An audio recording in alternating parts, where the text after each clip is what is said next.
His results season. So we continue with our results coverage. Now, Kagiso Media reporting a 2% decrease in in headline earnings per share to 80.6 cents. The company saw a 56% increase in revenue to 709 million rand. Now, Morobe, CEO of Kagiso Media, joins us. Murphy, I made the joke about releasing these results in the shadow of the budget yesterday. You're not in that camp, are you?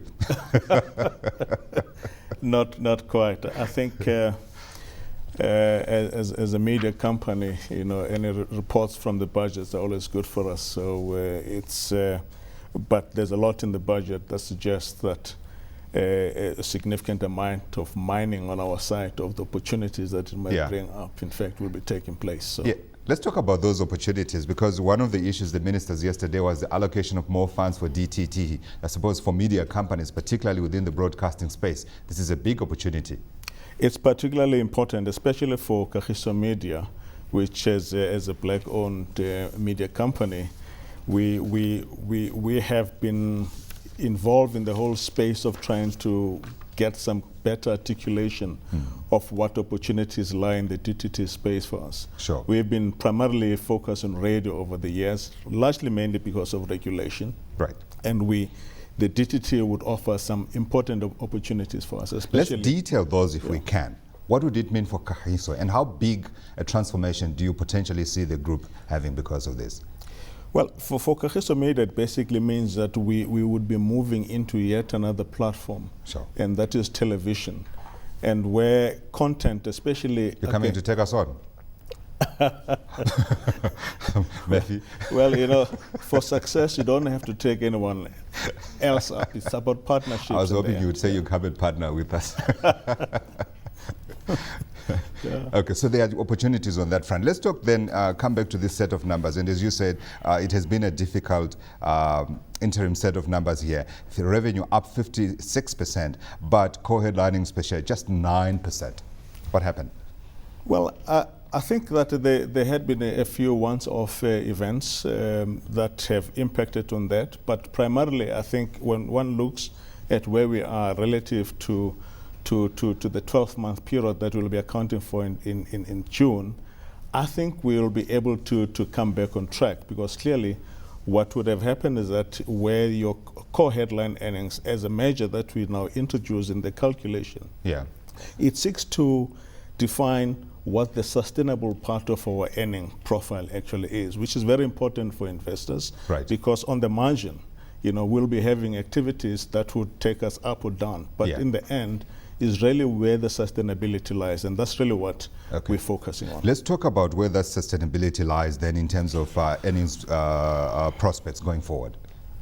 I think in terms of the sustainability going forward, we actually are focusing on strengthening our core. Okay. We're focusing on broadcasting.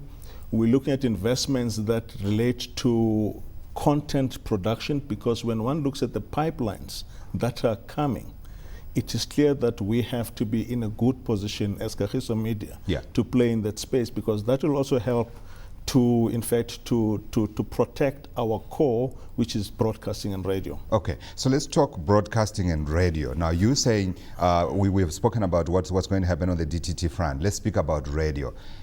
What more can you do with radio? Is there room here for consolidation? Are we not too fragmented? Too many voices, because now we're talking community radio stations, we're talking national, we're talking regional. Well, there is room for consolidation, except, of course, that the regulatory environment would restrict us to only 2 FM licenses. So our approach is to get into positions where we are able to get the benefit of any radio opportunities out there. And here, of course, we have to look even beyond South Africa. We have been looking in the continent for opportunities, but as you say, there's a lot of fragmentation there. So to go to those other new geographies would require significant investment. So our project is to be able to get our investors behind us to believe in the vision of what Kagiso Media will stand to bring value to once we make those decisions. Yeah, of course you're going to battle with some of the issues that we also have been battling with. I mean, you spoke about content production as being one of the major planks. Now we know content production is impacted by social media and the explosion of information all around us, which of course to a degree challenges us, but at the same time it presents opportunity because it's how credible you are, right? Absolutely. Within the African space though, What can you do, particularly given we know the attitude of African governments to information distribution? They want to control that source.